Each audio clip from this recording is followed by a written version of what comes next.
Jayden Daniels threw for 40 touchdowns, ran for 10 more to go along with 1,134 rushing yards last year. He's one of 2 quarterbacks in FBS history to throw 40 touchdowns, rush for 10 more, and have 1,000 yards on the ground, along with Kyler Murray in his Heisman season in 2018. The Cardinals took Kyler #1 overall in that 2019 draft. And Marcus, Daniels' legs clearly have a huge impact. What kind of player do you see him being at the next level, just considering the leg talent and the arm talent? Yeah, I've loved how we've evolved in talking about these guys dual threat wise, and I got to give RC a lot of credit for the C.J. Stroud, how we all waited for him to be an athlete instead of paying attention to how he was carving people up. Yeah. But Jayden Daniels' legs are special. They're a different level. This is a different level of legs when you start talking about play breakdowns and his ability to force defenses. And this is what I've always contended. The greatness of a dual threat quarterback, especially coming from a defensive player, is that you dictate how we play you. Yes. And going into a game, that advantage already creates something for you as an offense, and it affects everybody else. It helps offensive linemen sustain blocks. It helps wide receivers uncover. It helps tight ends not have to deal with rushers at a high rate during games. So it's not so much about the explosiveness of his legs. We've seen that. It's how it affects the other 10 guys that are playing on offense. Setting me up perfectly. He's an incredible dual threat quarterback, but what struck me so much watching the tape is the way his dual threat ability affects spacing and numbers, even when he does not carry the football. I wanted to highlight a few plays, starting with Malik Nabers on the crosser. You see Malik Nabers wide open on these crossers, and you wonder why. Well, I'll tell you why. It's because the second-level defenders are so worried about Jayden Daniels keeping on the draw. Watch, they're almost pulled on a string by his little half roll. That is how just a 10-yard stop from Nabers suddenly becomes a massive gain. There's so much space for him and his speed. We talk a lot about how Nabers helps Daniels, but I would argue the reverse is true as well. Okay, this is an RPO you see a lot with the Eagles, right? The slide RPO. Jayden Daniels could run the same thing in the NFL. He reads it out, keeps the ball, but the linebacker is once again distracted by him. Again, the force defender takes extra width because of Daniels. He's so concerned about him that it creates a massive rushing lane for the running back to run through. When we talk about him in the NFL and his transition to the league, that ability right there, the way he changes spacing, is going to make that transition easier because it'll clarify coverages for him and create huge voids for his wide receivers. Sweet tape, sick tape. It makes me think of Cliff. And we did not see enough of that with Kyler unless it was down in the red zone. You know, we saw it a little bit in the red zone. I like the slide one, and I think Cliff, like that.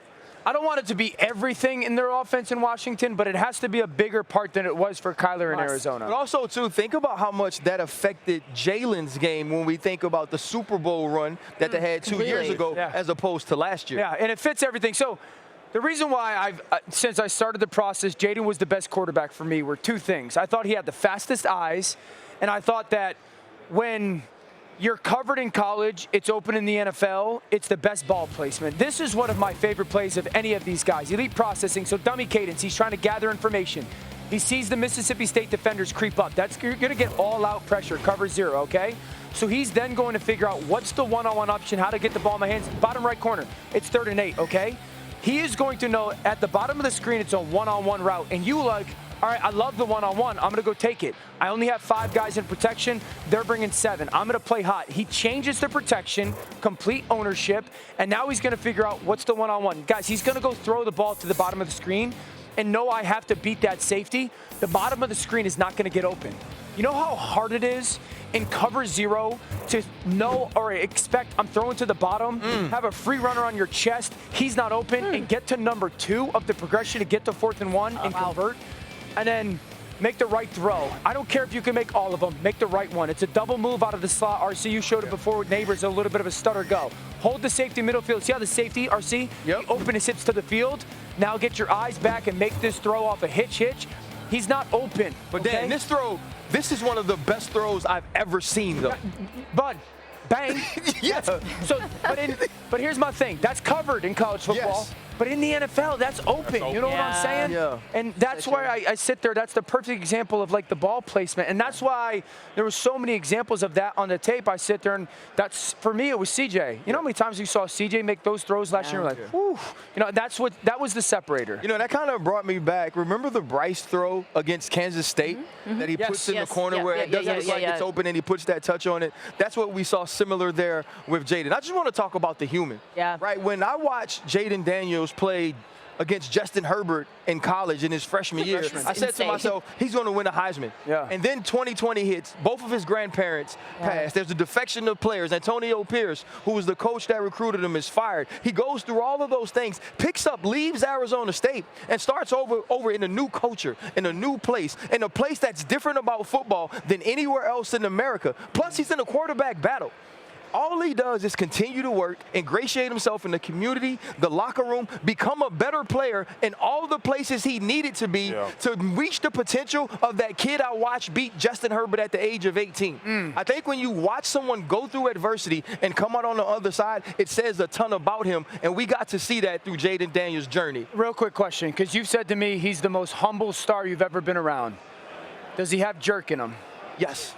Yeah. He does. You know, like, he does. But the thing about him, though, is the jerk is what he told me after he won the Heisman. He said, the boys from Florida were talking. He said, so I made sure they saw it every time I broke the pocket. Yeah, there you go. Can the Giants go up and get Drake May or J.J. McCarthy in the first round? They're sitting there at number 6.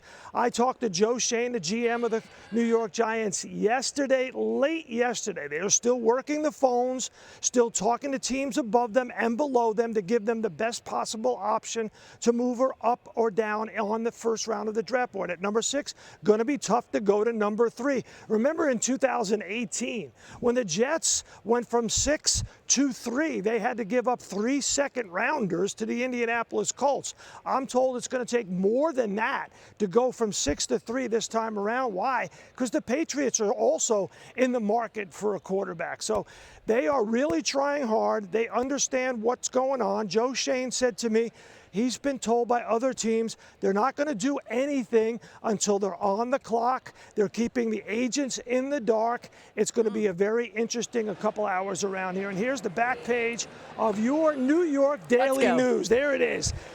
Putting out an SOS, Mayday, Mayday. Where is Drake May? Is he going to land in New York? There it is. Like that? That's a good one, right? I love that one. I mean, they could have a whole lot of fun with that if Drake ends up being the pick, and they'd have to go up to get him probably. Thanks to Sal Pal for the latest there. Field Yates joining the set now. And hello there. Baby face. Happy belated birthday, bro. Field has been excellent on all the draft. Yes, absolutely. It's his first year in this role. Field shaved a month ago. Absolutely. Didn't even bring a razor to Detroit this week. Shadow going. Didn't have to worry about that one. We saw the Mayday headline there, but let's live in a world where it's J.J. McCarthy that the Giants get at 6. If they do that, what does he bring to the table? A big arm, the ability to live in the play-action world, and I think he makes really difficult throws look way easier than they actually are. And there's a lot to be encouraged about his physical talent. If we just think about... Well, I'm going to take this one, though, Dan. Here we're going to talk a little bit about Malik Nabers. Malik Nabers with a double move here. He drops his weight. Now, this is when the numbers turn into production. It's 4.35. He should be covered. Look at the acceleration, the late hands on the catch. So not only is it speed, it's also a guy who understands playing the position. Now we're going to get an intermediate route. Watch him dip his shoulder here. He doesn't allow the defender to get hands in his chest. You want to see how you make the bench press go to the field? Get off me, little boy. Now we're going to get hyped because you playing in Death Valley. Now here's the play I love the most. We have the stutter. It's a Taiwan, the slot fade. When you got a 42-inch vertical, I want you to show me a 42-inch vertical. He goes up, he gets the football. Malik Nabers is a guy that can do absolutely everything on the field. I want you to think Amon-Ra St. Brown, who just got paid yesterday, with a booster pack on his back. That's who Malik Nabers is. I like that tape. I like that second clip. I like the fact that the tape cut in because Malik Nabers like, kill all that QB talk. Is Malik Nabers in our production team? His agent. He went in there, he said, roll my tape tape My instead. tape. Right, we're going to get JJ's I tape did in like here, that though. tape. It was I like the excellent. reverse And that's what coverage. they could get. They also could get JJ McCarthy. Let's try this one Yeah, more I time. mean, hopefully he gets a receiver that would be similar to Malik Nabers when it comes to his talent. But one of just those, yeah. the thought of making really difficult throws and playing with different personnel, 2 back, 1 tight end, 21. We know that the Giants like to do that, the dagger concept. And you have to make sure that when you ball fake and that backside safety's paying attention to the tight end, where he goes. JJ, ball fake, find that safety. He drives down. Now I got to find that middle of the field safety because if he overlaps, I'm throwing the in. If he hangs just a little bit, I can take that crosser. Now, when you're going to throw that crosser, it has to be off 1 hitch. Watch JJ's feet. 1 hitch, and you got to cut that sucker loose because that backside safety's running. This is a very difficult throw.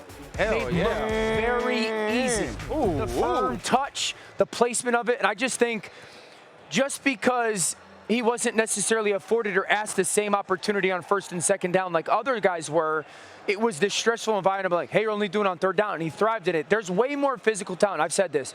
Caleb was the first guy coming out of high school. Jayden was the first guy coming out of high school. JJ was 5. Yeah. I mean, there's a plethora of physical talent. Yeah.